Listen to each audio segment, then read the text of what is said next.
In this video, we will show you how to test Opayo Pi Module on the front end.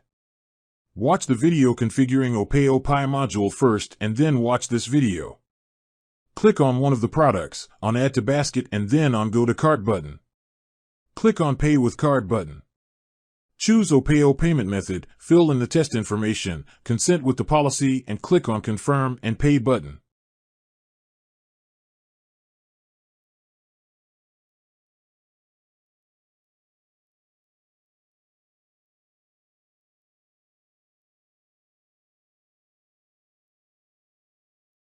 You will see the success page that your order has been created. Navigate to the admin area and click on Orders, Customers, and Orders tabs. The order was created with the status configured in the module settings. Click on this order. You can find further information about the billing method and the transaction details.